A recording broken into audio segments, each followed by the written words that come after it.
James Gailliard Show on Choice FM. Happy Monday, everyone. It is Monday, May 13th, the year of our Lord 2024.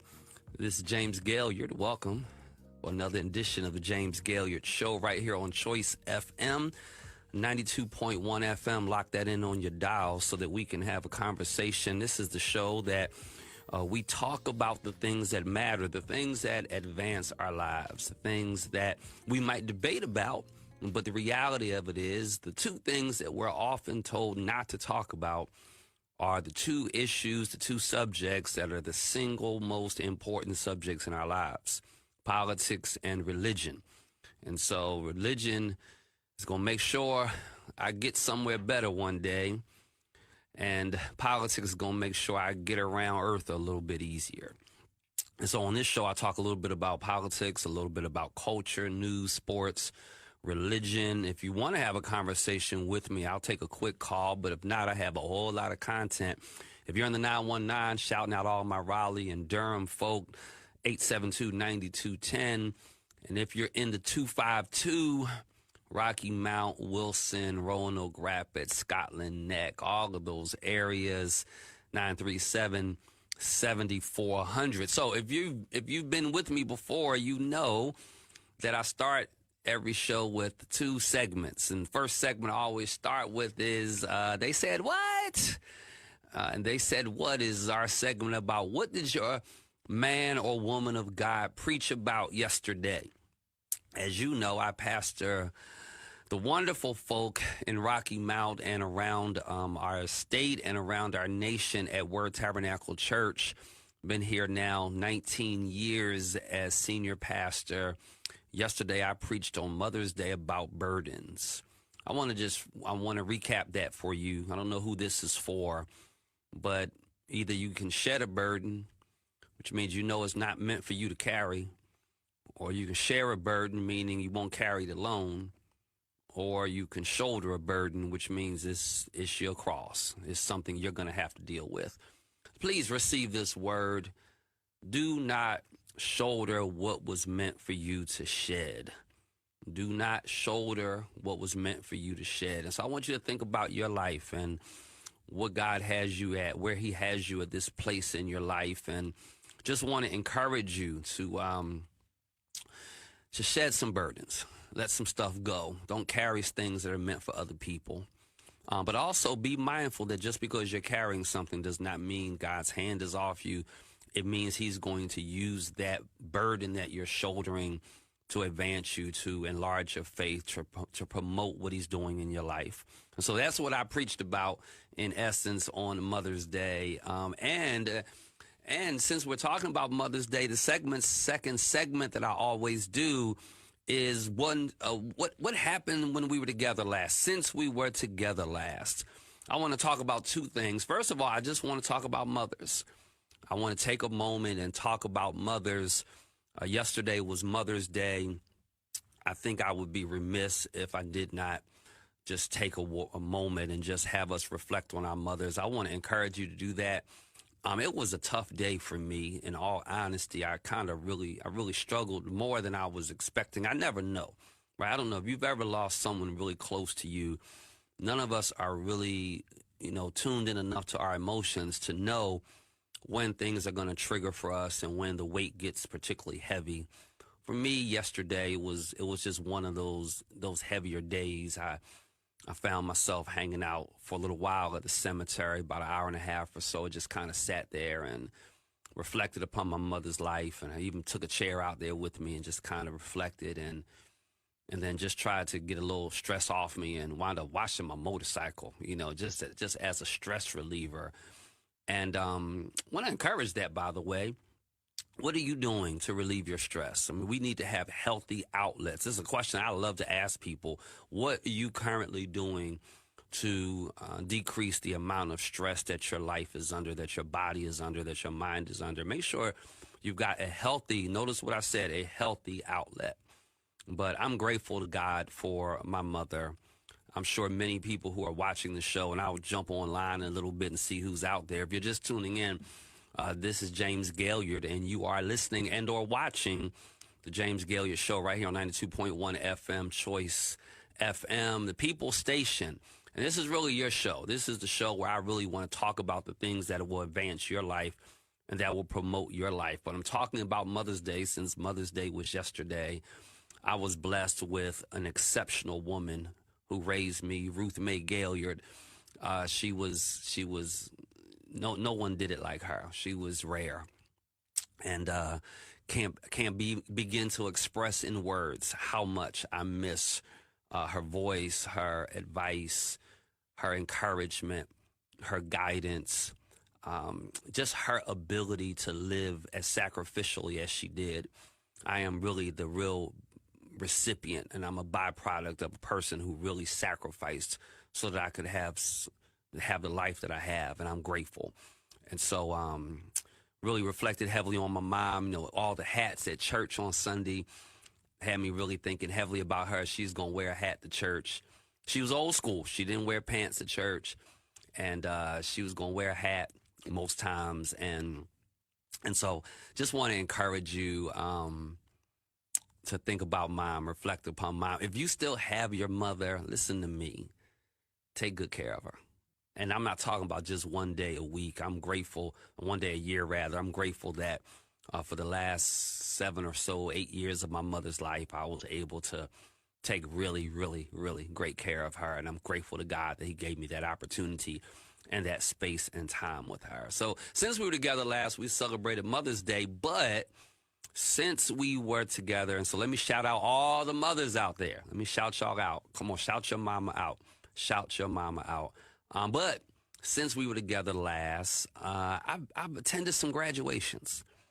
I want to talk a little bit about these graduations. I've been watching people that are commencement speakers at these various universities. As many of you may know, I am a trustee at Elizabeth City State University, so I had the opportunity to be present for our graduation, and I've been paying attention. I watched on Saturday the North Carolina A&T graduation. Shout out to all the Aggies out there, all the Vikings out there, what other particular HBCUs, but all the schools, shouting you all out. And so Evan graduated from North Carolina A&T, and so I watched it on YouTube, and just watched all of the young people. It had my eyes sweating, y'all, watching these young people, 21, 22 years old, graduating, about to start their lives. It was just phenomenal. But I've been reading up now on graduation speakers. Now, look, real talk, Tamron Hall was the graduation speaker at A&T on Saturday. Look, just me. I'm not hating or anything. I'm just personally not a Tamron Hall fan. And I don't think she did a very good job as the graduation speaker. It just wasn't meaty enough for me, and I got to thinking. I've been watching and who's doing what, who's saying what at these graduations. So I saw where Jerry Seinfeld was Duke's graduation speaker. And so there was a lot of discussion. You know, these protests are going on. You know, this whole pro-Israel versus pro-Palestine protest on these college campuses. And you know, this raises so many issues for me. I don't want to chase a rabbit with this, but it raises the issue of at what point, freedom, First Amendment, freedom of speech. I don't feel like that gives you the right to shut down a graduation. I don't feel like that gives you. What do y'all say? I mean, you can protest, you can display how you feel, but when you start shutting stuff down, I don't know. These kids have worked hard to graduate. They want to celebrate. They want to have their moment. We have got to get back to engaging in real civil discourse. And so the ability, I mean, you got students at the same university. Some are pro-Palestine, some are pro-Israel. And yet oftentimes there's a struggle with their ability to talk on the other side of the aisle to the point where we shut things down for everybody. You know, and so I saw where there was a group of people at Duke that just had a silent protest, and they walked out when Jerry Seinfeld, because, you know, he's obviously pro-Israel. And then there was another group, you know, chanting, Jerry, like in support of him. And I just hate the fact that the graduation winds up being about the commencement speaker, not about these students that worked hard to earn their degrees. And so I'm noticing that. But then I noticed, like, for those of you who you may or may not know this, there's a guy on CNN. I think he comes on Saturdays. I usually listen to him on POTUS on Sirius XM radio, a guy named Michael Smerconish. I really like Michael Smerconish's show because he's moderate. I mean, he does what I attempt to do. I'm a little left leaning on some things, but I'm kind of right leaning on some things too. But he will call you out. It doesn't matter, Democrat, Republican, he's just calling you out. Well, he was scheduled to be the keynote commencement speaker for Dickinson College. And his show was out of Philadelphia, and so he's there in Pennsylvania, Dickinson College. And they disinvited him because of something that he wrote like 20 years ago.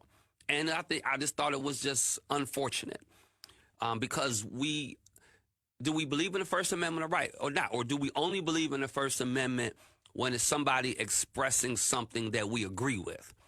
But then when they express something we disagree with, all of a sudden we don't want to hear them speak as if they don't have something positive to say in other regards. I thought it was really disencouraging. It discouraged me just to see Michael Smerconish disinvited from Dickinson College. And then, guess who Morehouse has as commencement speaker? The president. President Joe Biden is going to be commencement speaker at Morehouse. The staff is going to be voting, the faculty, I should say. The faculty is going to be voting on whether or not to award him an honorary doctorate degree from Morehouse. And so there's a lot of debate on campus about this.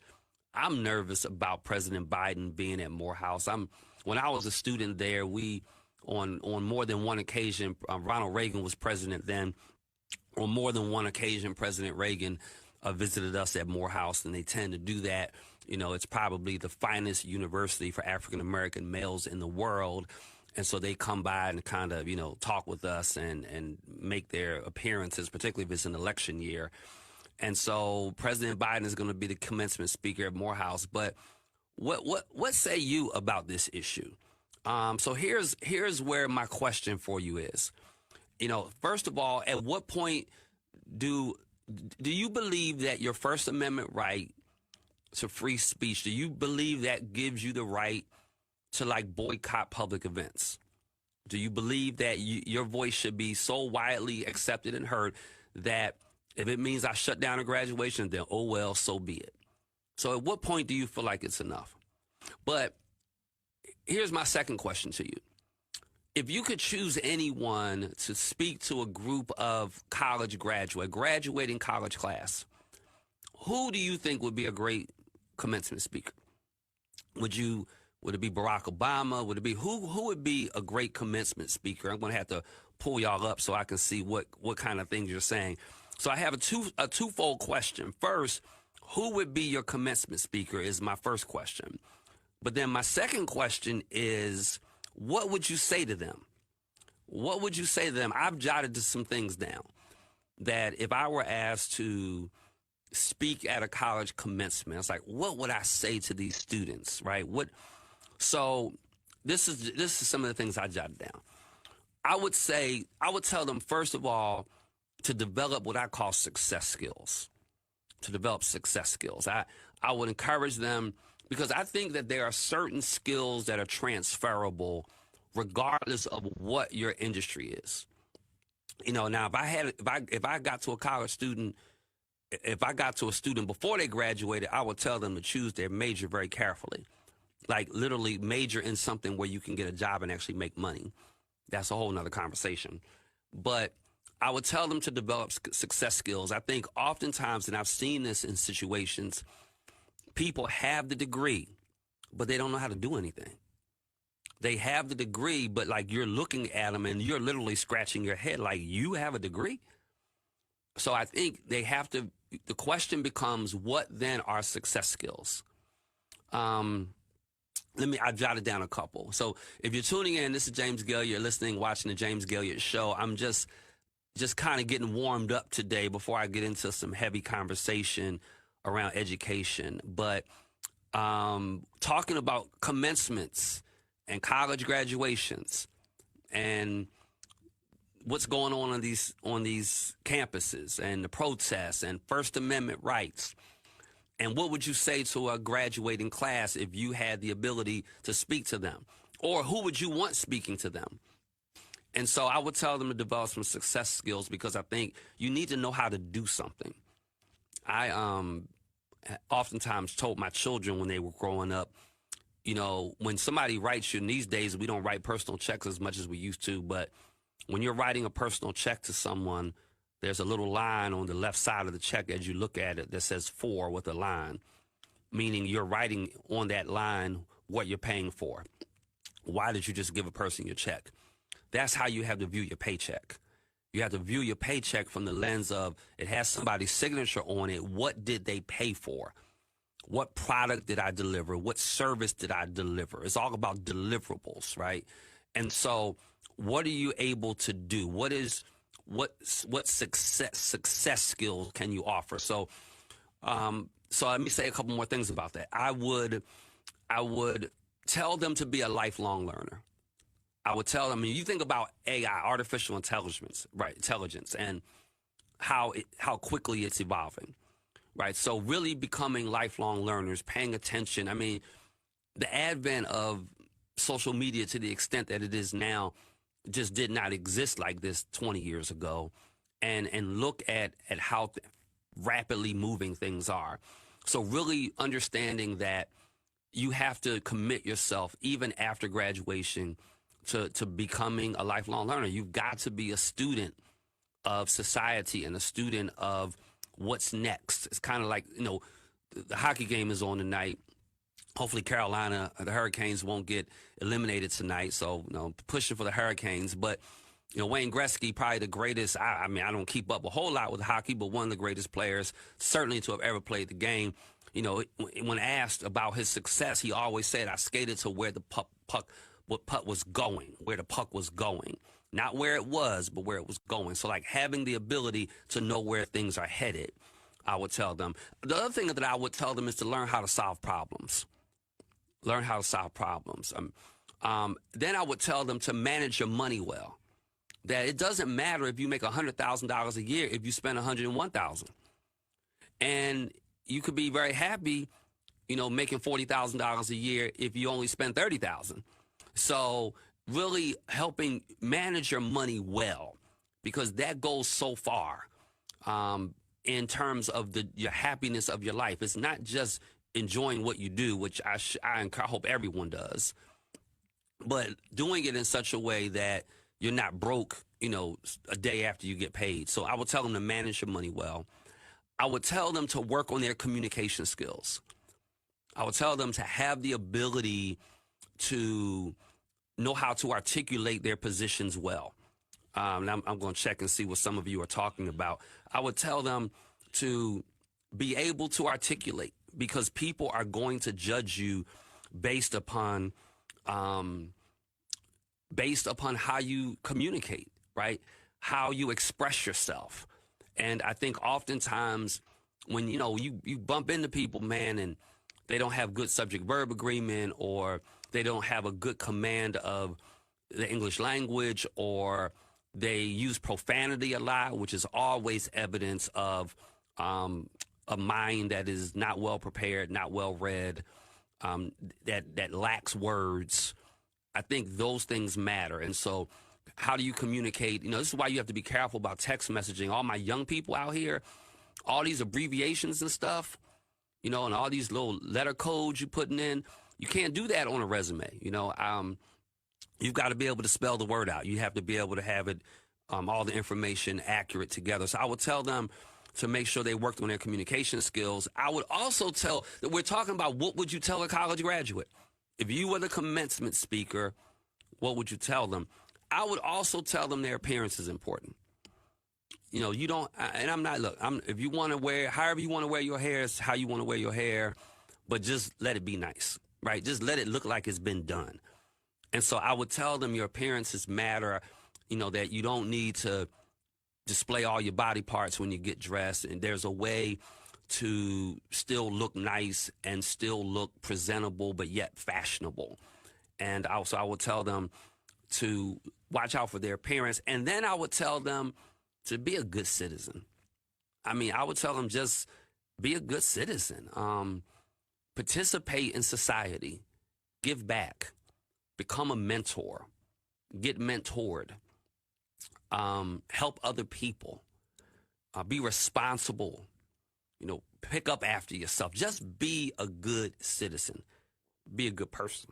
It would be a whole lot more, but those are some of the things that I would tell young people.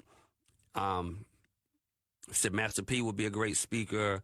Who else? Who else is out there? Are you prepared for the future? It was yeah, all of that, Pastor. I appreciate that. So that's what I would tell them. I was personally disappointed with Tamara Hall's speech, commencement address at A&T. I felt like it was very shallow. I felt like it was, you know, there's too many references to appearance and too many references to stilettos and too many stories that just didn't connect, and it was just didn't seem well prepared and well presented as far as I'm concerned. And so, but anyway, shouting out all those other, I want to shout you out. If you just graduated, I want to shout you out. Congratulations to everybody. Before we take our first break, let me just talk real quick about this because I got a heavy second segment. I want to shout out the WNBA.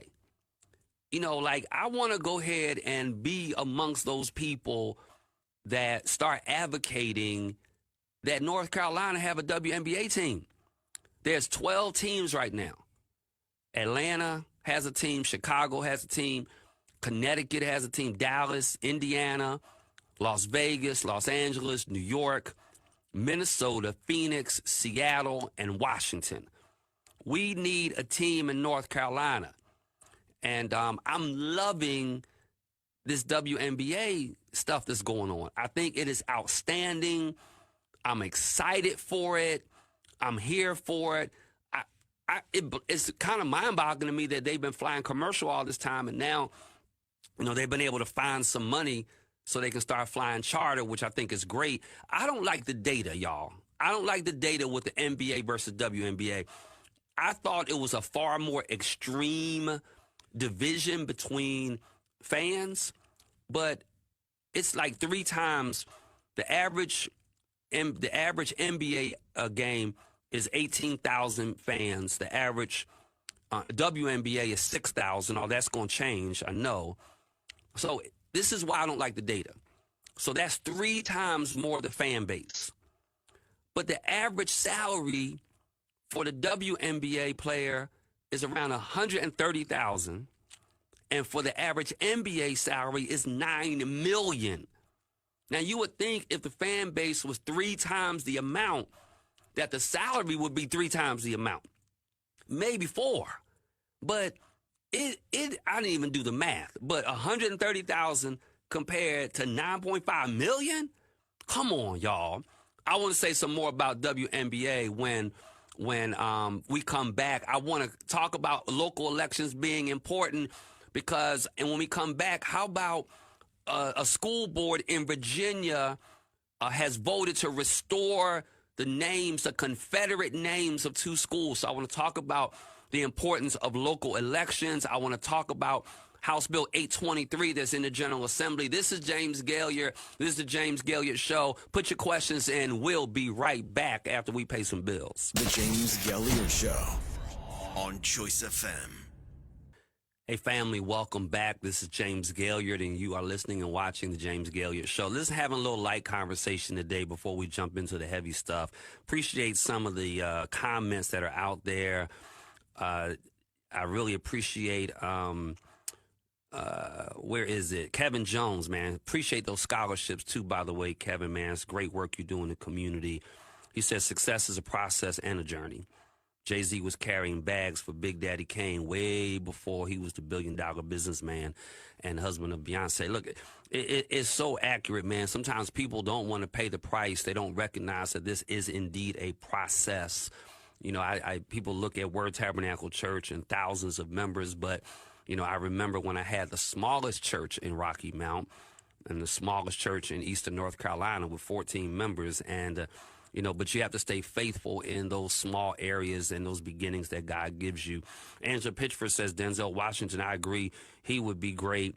And so we're talking about what you would speak. We were talking about what you would say to commencement address if you were speaking to young people. And then we started talking a little bit about the WNBA. I'm loving everything that's going on. I think Caitlin Clark, Angel Reese, these ladies have real star power. They've got real appeal.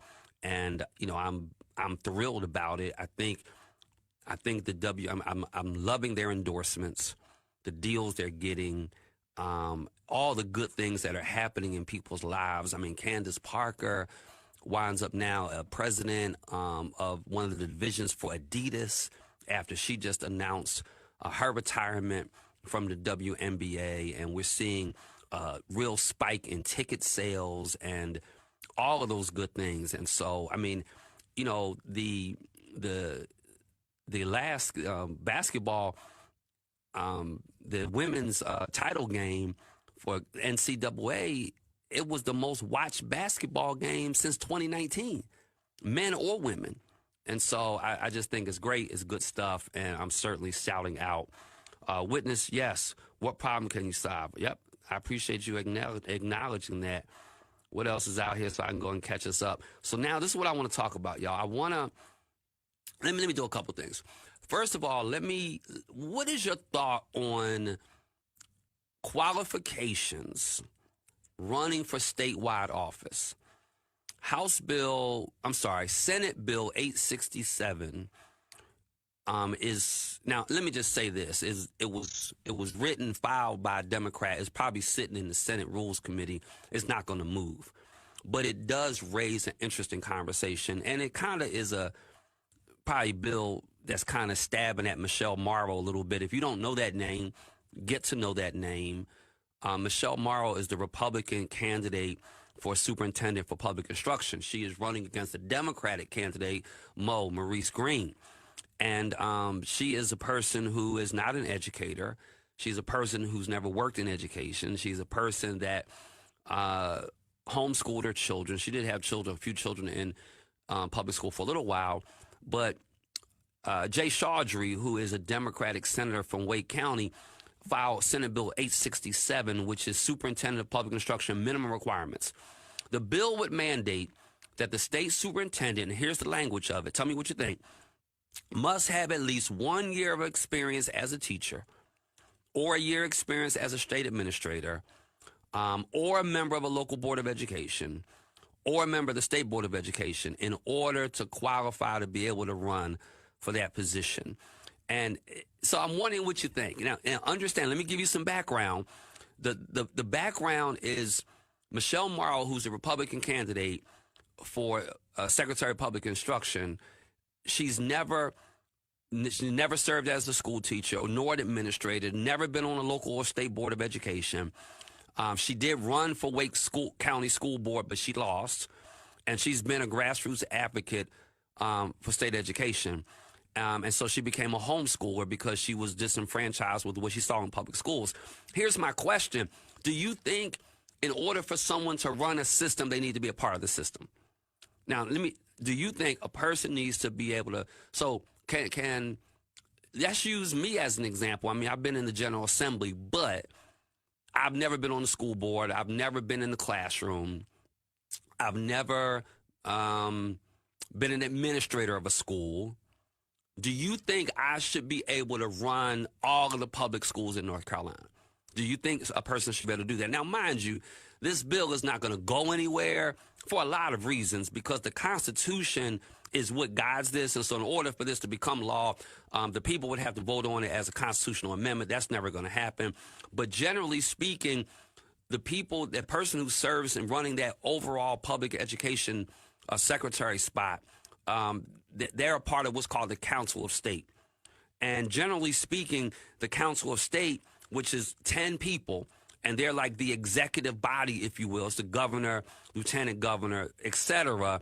These are the people that generally under North Carolina statute, they don't have to have any kind of minimum requirements. I think the only exceptions are the ag commissioner. It says has to be a practicing farmer, but then the definition of farmer is really never stated anywhere. And then you've got, because even our current auditor, Democrat Jessica Holmes, is not an accountant. She's a lawyer. She's an attorney, but she's not an accountant. So I was just wondering what you thought about that. I thought it was interesting. I think it's just their way of kind of putting a little dig at Michelle Morrow, because she seems to me to be highly unqualified to be in such a premier position. I mean, the way I feel about it is like you don't get to run a church if you've never attended one. You know, if you don't go to church, how do you get to run one? And so, I thought it was important. I'm going to be talking a lot in the months ahead about that race, because I do think whoever is running our next superintendent of public instruction is going to be a really pivotal race for us, and I want us paying careful attention to that. Let me pivot. Local elections. Local elections are, Shanetta said 1 year. Wow. Like, yeah, just 1 year. That's my point exactly. It really, Shanetta, the bill was really written at a dig to her, I think. This is what's called a run-on bill, y'all. Sometimes legislators will file a bill that will never see the light of day, but they accomplish something because they have me talking about it, right? And I have listeners and people watching in Wake County. And so here I am giving, Senator Jay Chaudhry some time of day because he wrote a bill that's not going to go anywhere, as a dig to Michelle Morrow. And so the point is, you've got a Republican candidate trying to run public schools that knows nothing at all about public education, that has no experience, that has no training, that has no education in it. And this is why I struggle with political parties. One of my struggles with political parties is sometimes you're a Republican and your Republican candidate is not the best person for the position. So be decent enough, big enough to say, hey, I'm a Republican, but we don't have a great candidate this time, and so I just can't put everything behind them. Same thing with Democrats. Same thing with race. Same thing with gender. Like, just because you are black or white or male or female does not mean that you're the best person. And so I just lose respect. I remember when Tim Moore was interviewed about this. Tim Moore, Speaker of the House. I remember when Tim Moore was interviewed about Michelle Morrow, because nobody expected her to win the Republican primary. And he just says, like, look, I'm a Republican and I'm supporting Republicans up and down the ballot. And I'm like, dude, she is so bad for public education. And so, speaking of public education, local elections are important, y'all. Listen to this. Shenandoah County, Virginia, has voted, their school board has voted 5-1 to reinstate the names of Stonewall Jackson High and Ashby Lee Elementary. These are Ashby Lee and Stonewall Jackson are Confederate generals. And so the names had been changed back in 2021 to Mountain View High School and Honey Run Elementary School. Well, school board has turned over. And this is why elections at every level are so important, that I can't just be concerned about top of ballot issues and top of ballot candidates, that I've got to run that entire ballot. Hear me and hear me well. There will be added pressure on local school boards. And I want you to notice what's happening here, that you have this entire movement afoot that's already begun in Virginia, where guess what they're saying? I want us to put this together. What they're saying is Confederacy is a part of our history. And because Confederacy, and I have a whole view about the Confederacy, let me tell you, you'll need to listen. I need a whole show for this because, I mean, we all know what the Confederate War, we know what the Confederacy was about. We know what the Civil War was about. So we know it was treasonous. They have their own flag that flies against our flag, the United States flag. And so the fact that we have statues to them and people still wave flags to them, that's a whole nother show. I'm not going to let y'all drag me into that. But hear me and hear me well. Look at the hypocrisy of this. The hypocrisy and the contradiction of this is that there are populations of people now who are saying the Confederacy is a part of our history. We don't want you erasing our history. Hello? Diversity, equity, inclusion, a banning of books. I mean, look at what's going on in Florida, and even to a certain degree, efforts to do it here in North Carolina, where certain books are not being, students are not allowed to read, right? Where portions of, where slaves have been, textbooks have been rewritten to say slaves were voluntarily relocated. Huh? Not that they were taken into slavery. They voluntarily relocated. They just kind of stood on the shores in Benin or Togo, and they just waited for a ship to come, and they just voluntarily jumped in so they could go to America. Okay. So it's interesting to me that the hypocrisy of this is that here you are erasing the history of African Americans, or trying to, but yet when it's your history of Confederacy, you're going to commandeer control of the school board and then change the names of schools back. And so I want us to be mindful of how important these local elections are. Somebody's saying, let me see what people are saying to me. I want you to be mindful of how important these local elections are, because the reality of it is people who are running city council, county commissioners, school boards, our sheriffs are really, really, really important. And so experience is the best teacher. That's like me being a member of the church and want to go straight to preaching. Yeah, man, indeed. Absolutely not. Appreciate that. You're right. You need to have some experience to be able to run this thing. No, but you can be the president of the United States from prison or with a felony. Yeah, there's that, right? I was just talking about school board elections intentional. Indeed, Latanya, indeed, that we have to really be careful who is running. Can I just encourage somebody? You need to run. When the best people do not run for public office, we wind up being governed by our inferiors. We wind up being governed by people with perhaps that lack the integrity. And that doesn't say, I'm not saying everybody in office lacks integrity. I'm just telling you that there's some good people on the sidelines. And so I thought this was really interesting. And so while we're on the subject of education, we talked about Virginia.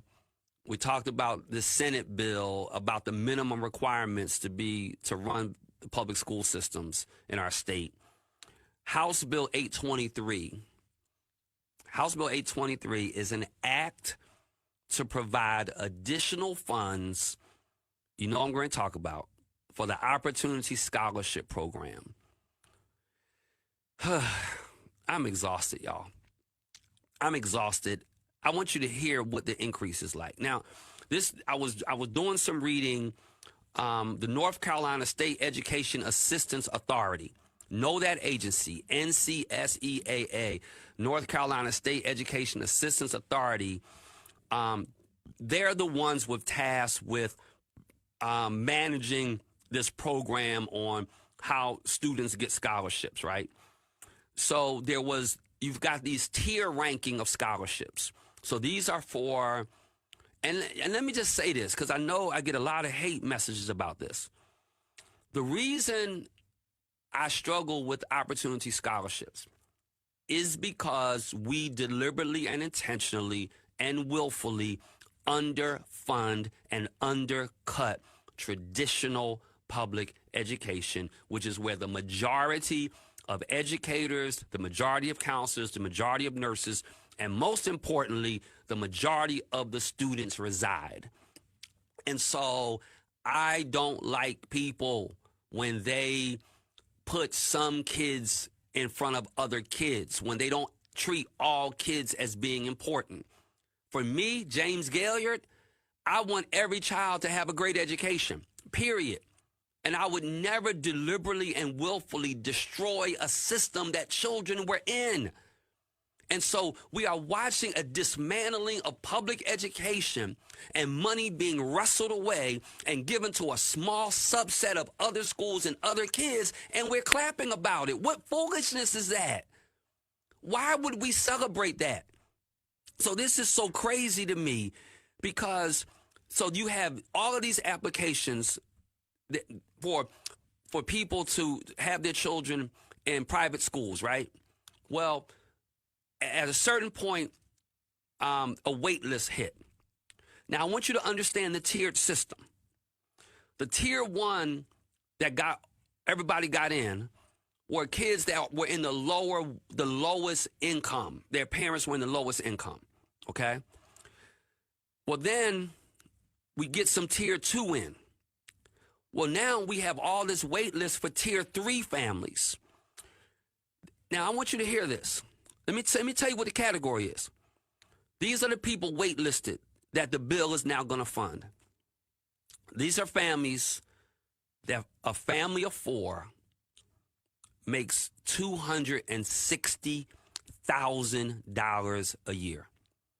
Their family income is $260,000 a year. We have just funded a program to give families that make $260,000 or more a year government money to pay for the private education of their child that they were already paying for. Let me tell you how bad what this bill does. It provides an increase in funds for these scholarships for the next 15 years.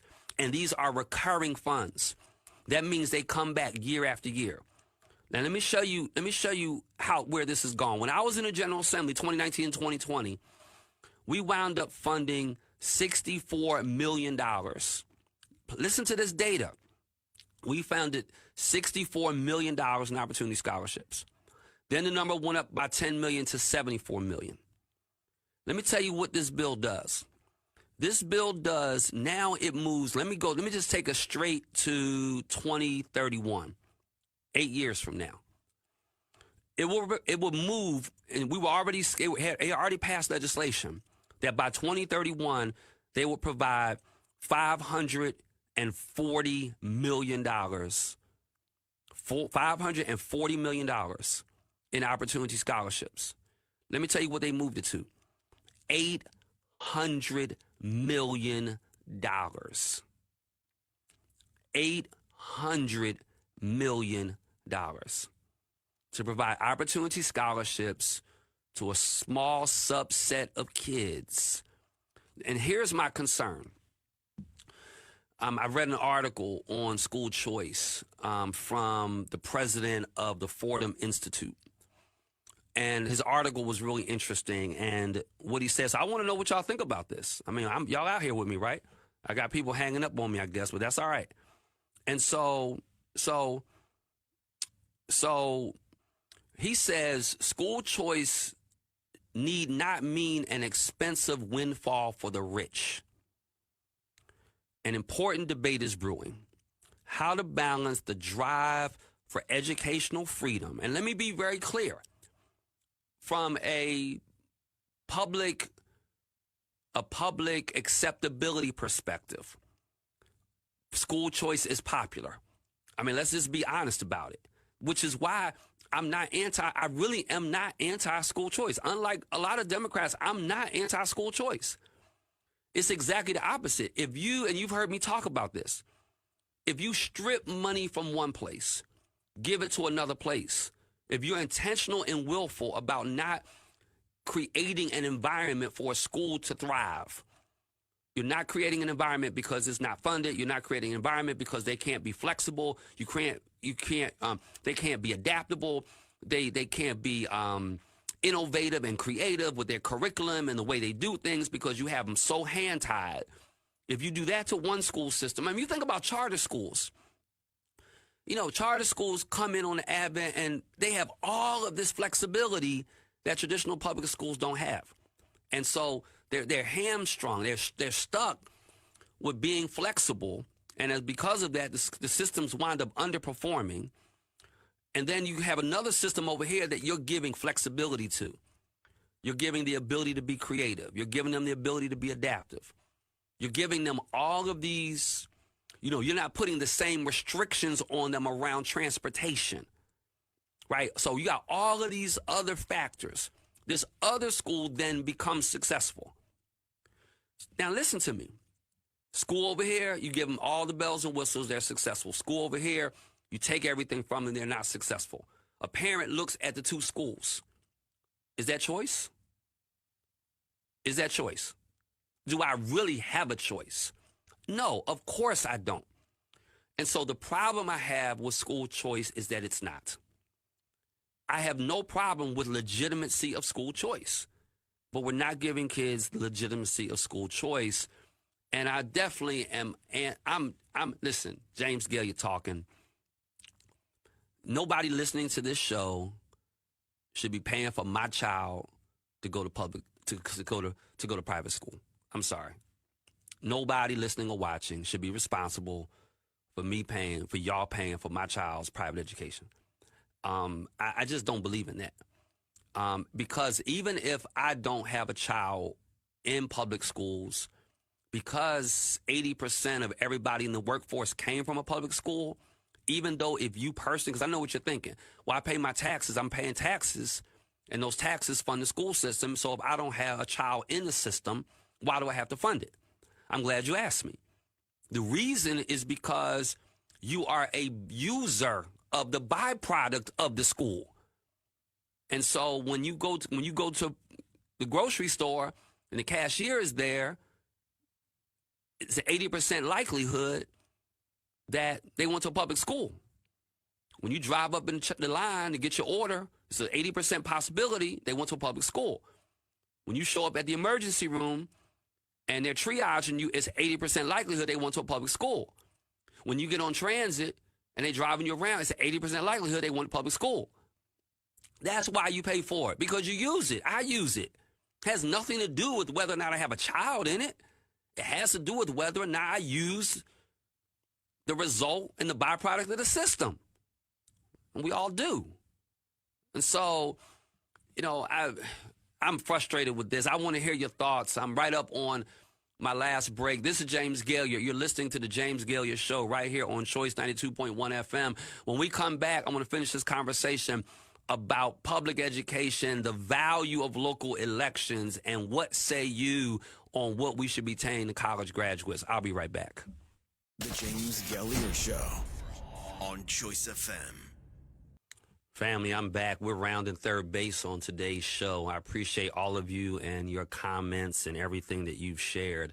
This is the James Gailliard Show. I'm James Gailliard. Today, we talked a little bit about the WNBA. Today, we talked a little bit about the importance of local elections. I highlighted, and I want to just bring this back to our attention, the local school board that moved to rename the schools as part of a resolution condemning racial.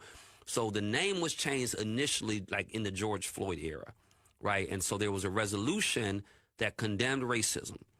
And the resolution in that school board condemned racism, and it affirmed that the district, I want you to hear this, this is Shenandoah Valley school system in Virginia.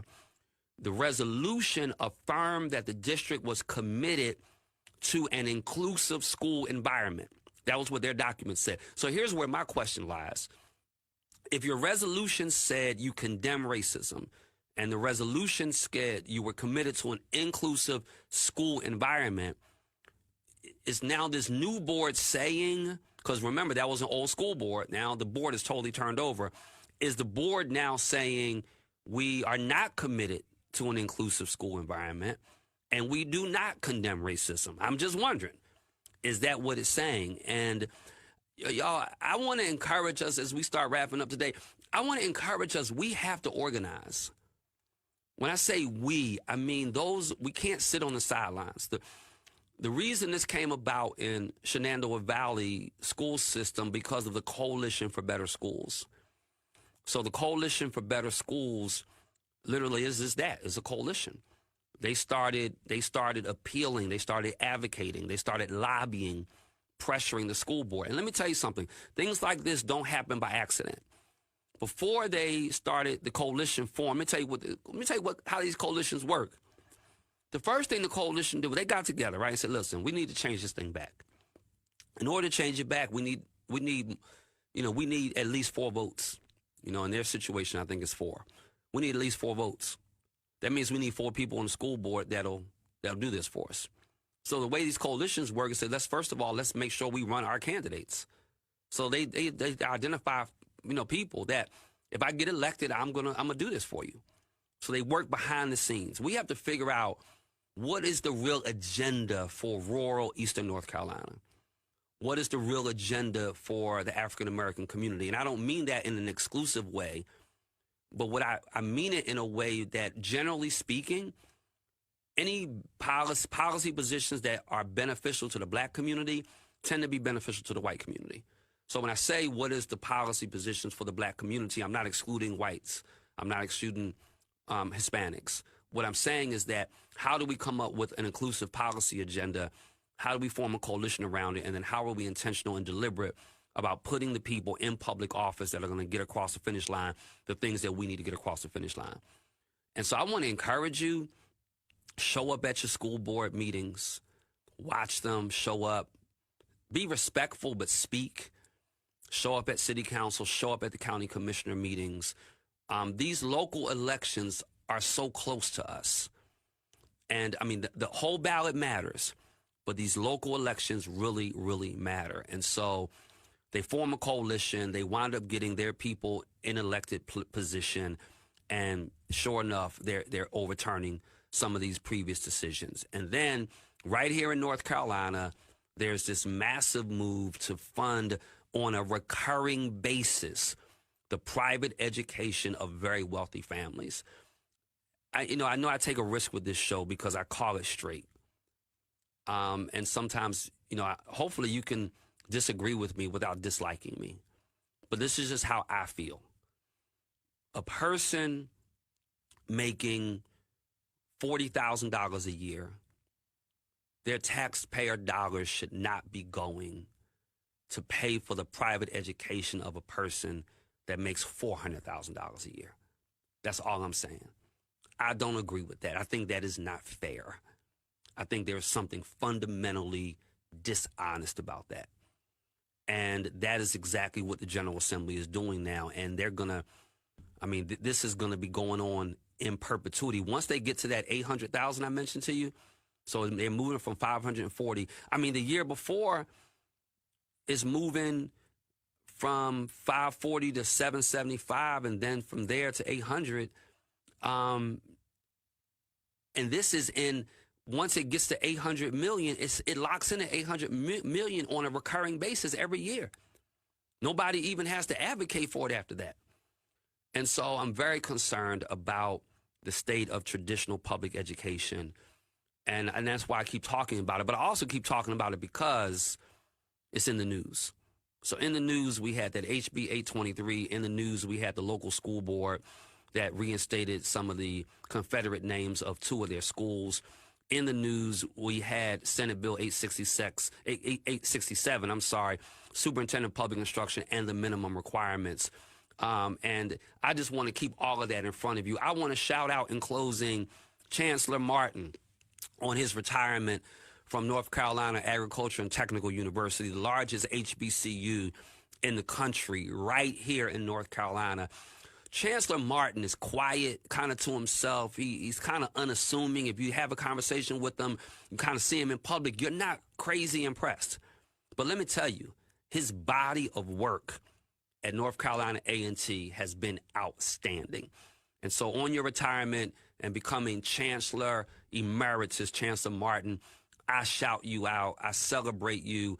I want us to be paying careful attention to who the next chancellor of North Carolina A&T is going to be. I'm predicting it's going to be a highly political process, and I'm going to give you all a front row seat as we work through that. So, hey, this is James Gailliard. You are listening and watching the James Gailliard Show today. I'm out of clock. but I'm not out of content. I'm out of time, but I'm not out of talk. I'll see you next Monday, right at 5 o'clock, right here on Choice 92.1 FM. The James Gailliard Show on Choice FM.